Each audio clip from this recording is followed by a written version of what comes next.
호모 사케르, 조르조 아감벤. 3. 살 가치가 없는 생명.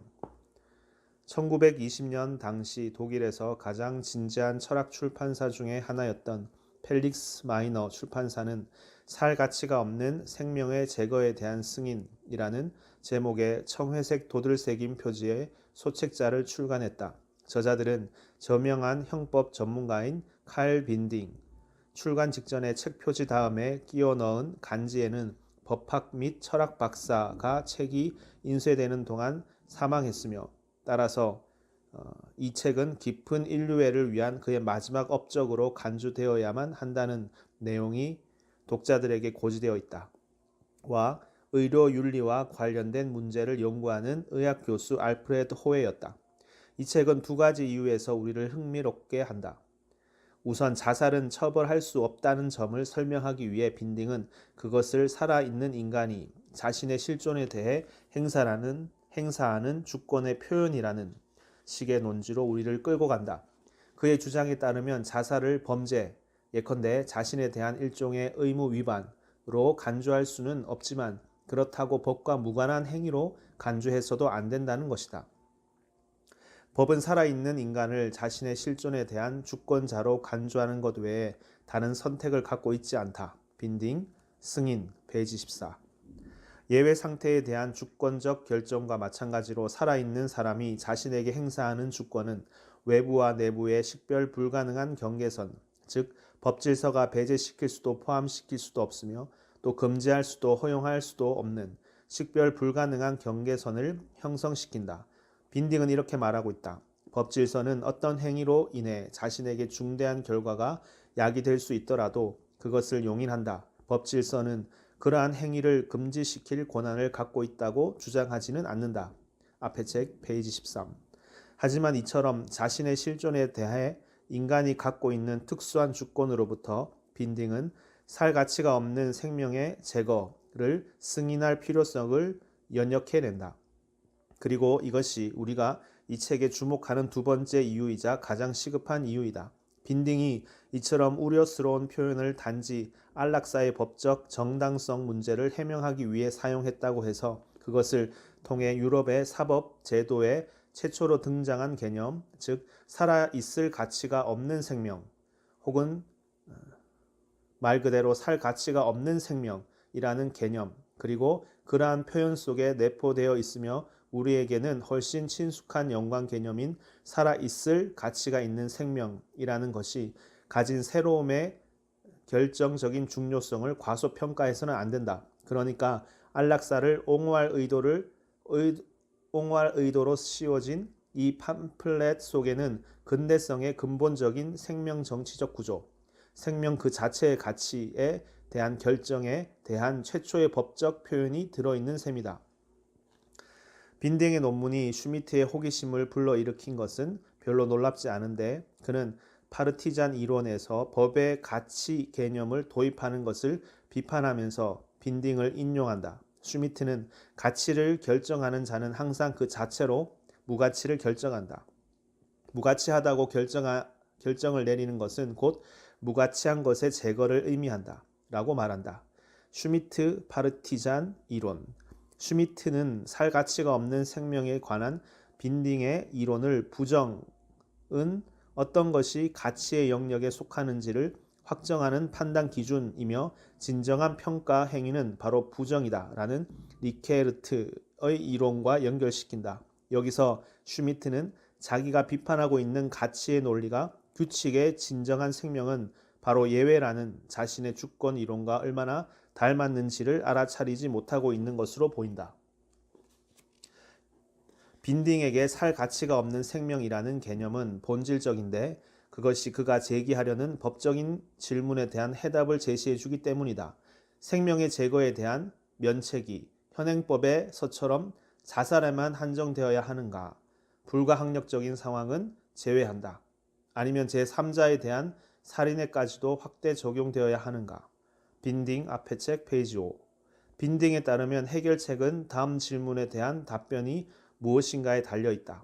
생명으로서의 법적 가치를 완전히 상실해 그들의 존재 자체가 본인을 위해서도 사회를 위해서도 아무 가치도 없는 그러한 인간 생명들이 존재하는가? 빈딩은 이어서 이렇게 말한다.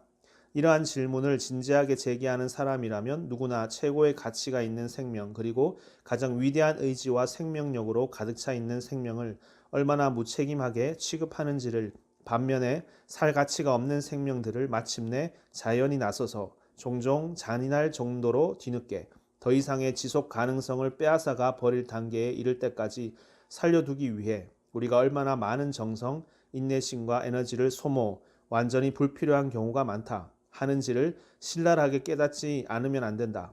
수천 명의 청년들의 시체로 뒤덮인 전쟁터나 아니면 끔찍한 재해로 수백 명의 노동자들이 죽어간 광산을 생각해보라.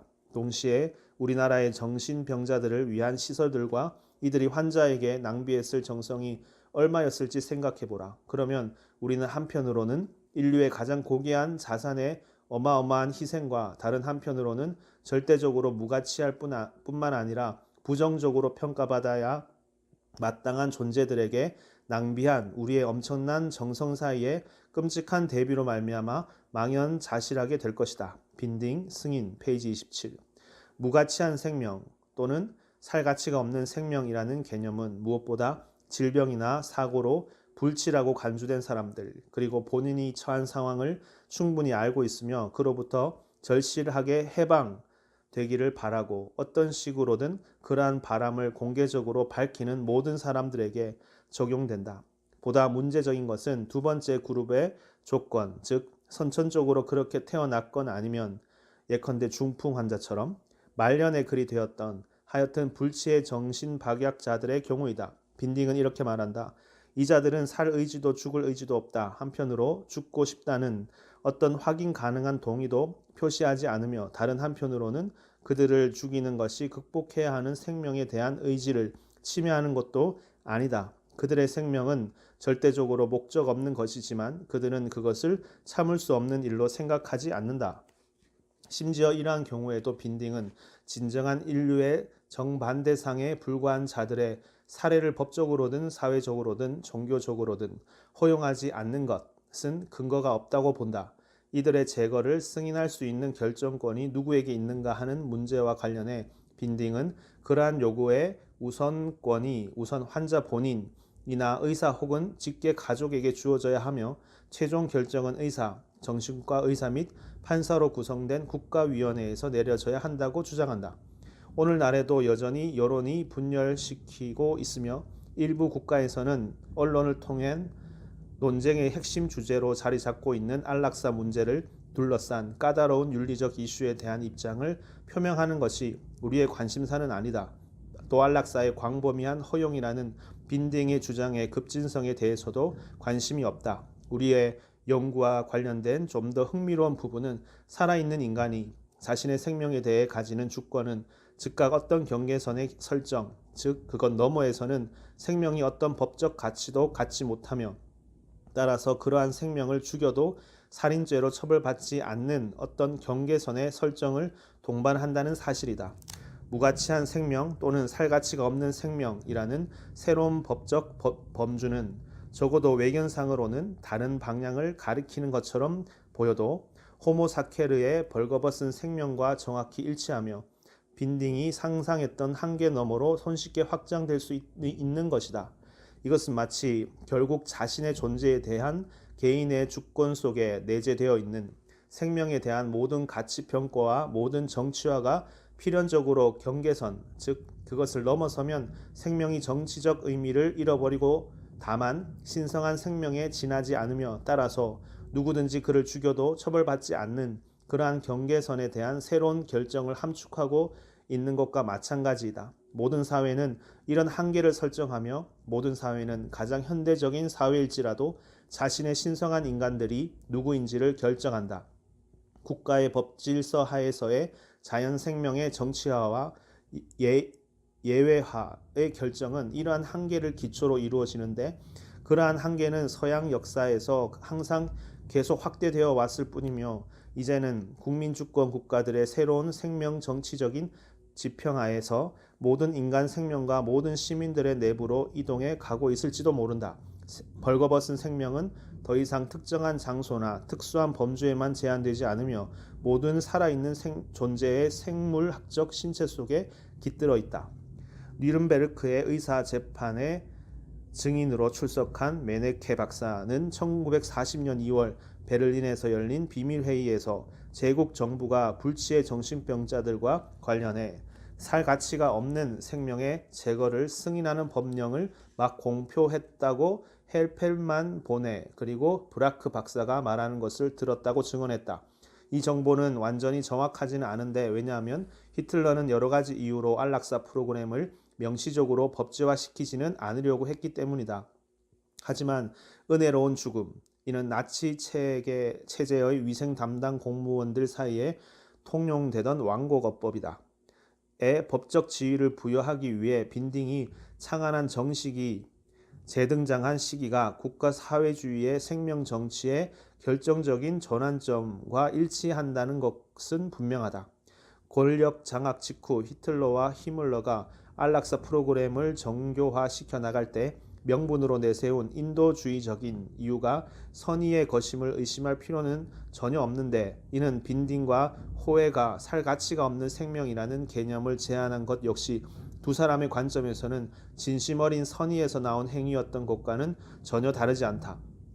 기독교계의 당연한 반발을 포함한 여러 이유로 이 프로그램은 거의 실행되지 못했으며 1940년 초에 이르러서야 히틀러는 더 이상 미룰 수 없다고 판단하게 되었다. 따라서 치유 불가능한 환자에 대한 안락사 프로그램은 오류와 남용이 발생하기 쉬운 조건들, 전시, 경제, 그리고 유대인 및 여타의 불량 분자들을 수용할 수용소의 급증 속에서 실행되었던 것이다. 그럼에도 성직자들과 환자 가족들의 점증하는 항의 때문에 1941년 8월 히틀러가 마침내 중단하기로 결정하기까지 15개월 동안 이론상 인도주의적 성격을 가진 이 프로그램이 대량 학살 작업으로 즉각 변형된 것이 전적으로 그저 환경 탓이었던 것은 아니다. 비르덴베르크 주의 소도시로 안락사 프로그램을 위한 주요 시설들 중에 하나가 위치해 있는 그라페넥이라는 도시의 이름에는 이와 관련된 슬픈 사연들이 여전히 간직되어 있지만 유사한 시설들은 하다마르, 하르트하임 그리고 제3제국 내의 여타 지역에도 있다. 뉘른베르크 재판에 출석한 피고와 증인들의 증언은 그라페넥의 안락사 프로그램 조직에 대한 상세한 내용을 충분히 전해준다. 이 병원은 독일 전역의 정신병원에 수용되어 있는 불치의 정신병자들 중에서 선별된 6세에서 93세에 이르는 환자들을 매일 약 70명씩 인도받았다. 그라페넥 센터의 책임자인 슈만 박사와 바움하르트 박사는 일단 환자들을 간략히 검진해 이들이 프로그램의 요구 사항들을 충족시키는지를 판단했다. 그라페넥에 도착하는 환자들은 대부분의 경우 24시간 이내에 살해당했다. 우선 그들에게 ECC의 모르핀, 스코폴라민을 투여한 다음 가스실로 보냈다. 예컨대 하다마르에 있는 다른 의료센터에서는 환자들에게 다량의 루미날, 베로날 및 모르핀을 투여해 죽였다. 대략 6만 명이 이런 식으로 희생된 것으로 추정된다. 일부에서는 히틀러가 그처럼 지지도가 낮았던 안락사 프로그램을 끈질기게 추진하려고 한 것을 나치의 생명 정치가 영감을 얻었던 우생학적 원리를 통해 설명하려고 시도했다. 하지만 엄밀한 우생학적 관점에서 보자면 안락사가 특별히 필요하지는 않다. 유전적 질병의 예방 및 독일인의 유전적 건강성 보호를 위한 법률들이 이미 유전적 정신병으로부터 독일인들을 충분히 보호하고 있었을 뿐 아니라 이 프로그램의 대상자인 불치의 정신병 환자들은 대다수가 어린이와 노인들로서 어떻게든 자식을 낳을 수 없는 사람들이었다. 우생학적 관점에서 중요한 것은 분명히 표현형의 제거가 아니라 유전 형질의 제거이다. 게다가 이 프로그램이 경제적인 고려와 연관되어 있었다고 생각할 이유는 전혀 없다. 정반대로 국가기구가 온통 전쟁에 전념하고 있던 시기에 그러한 프로그램은 심각한 조직적 부담을 야기시켰다. 그렇다면 히틀러는 왜 이 프로그램이 인기가 없다는 것을 분명히 알면서도 어떤 희생을 치르러서라도 이를 실행하려고 했을까? 이에 대해서는 단 한 가지 설명만이 가능한데 이 프로그램이 인도적인 문제의 해결이라는 허울 아래 국가사회주의 국가의 새로운 생명 정치적 소명이라는 지평 속에서 벌거벗은 생명에 대한 결정을 내릴 수 있는 주권 권력의 행사의 일환이었다는 설명이 그것이다. 살 가치가 없는 생명이라는 개념은 분명히 개인의 여러 기대와 정당한 열망들을 포함하고 있는 윤리적 개념이 결코 아니다. 그것은 오히려 정치적 개념으로서 여기서의 쟁점은 주권 권력이 기반하고 있는 호모 사케르, 살해 당할 수는 있지만 희생물로 바치는 것은 허용되지 않는 의 생명의 극단적인 변형이다. 만약 안락사가 이러한 교환 관계에 차용될 수 있다면 그것은 안락사를 통해 한 인간이 다른 인간에게서 조에와 비오스를 구분해 내야만 하고 또 그에게서 살해당할 수 있는 벌거벗은 생명과 같은 것을 분리시켜야만 하는 상황에 놓이기 때문이다. 하지만 근대 생명 정치의 관점에서 보면 안락사는 살해당할 수 있는 생명에 대한 주권적 결정과 국민의 생물학적 신체에 대한 보살핌의 수락 사이의 교차 지점에 위치하며 또한 생명 정치가 필연적으로 죽음의 정치로 전도되는 지점을 표시해준다.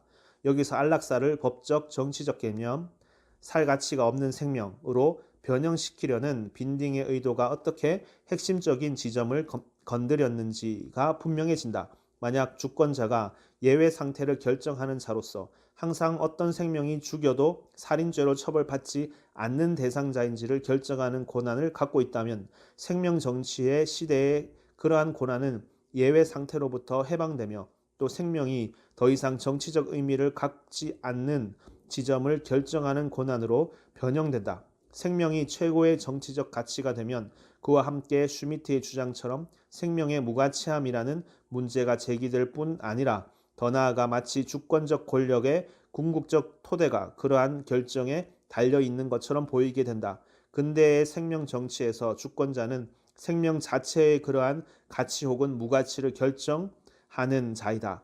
인권 선언문들에 의해 생명에는 그 자체로서 주권의 원리라는 자격이 부여되었지만 이제는 생명 그 자체가 주권적 결정이 내려지는 장소로 바뀌었다.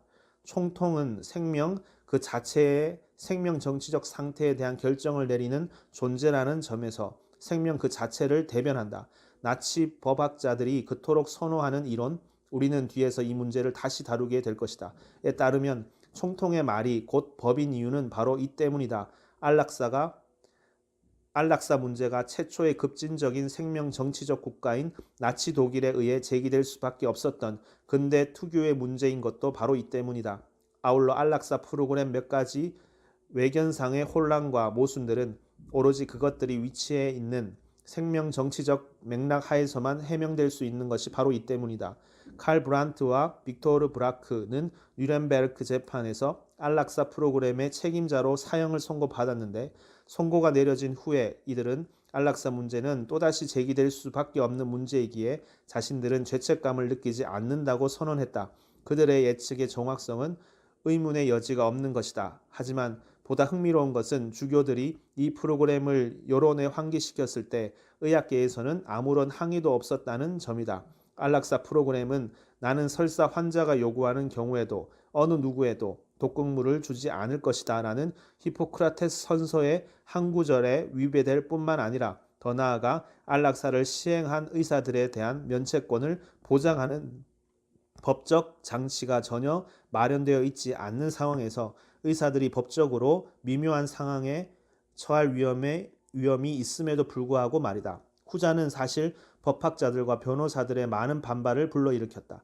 결국 제3제국은 근대 생명 정치의 본질적인 특징 중의 하나인 의학과 정치의 통합이 완성된 형태를 취하기 시작하는 시점을 표시해준다. 그것은 곧 벌거벗은 생명에 대한 주권적 결정이 엄밀한 정치적 동기들 및 영역들에서 의사와 주권자가 서로의 역할을 맞바꾸고 있는 것으로 보이는 좀 더 모호한 영역으로 이동하였다는 의미를 함축하고 있다.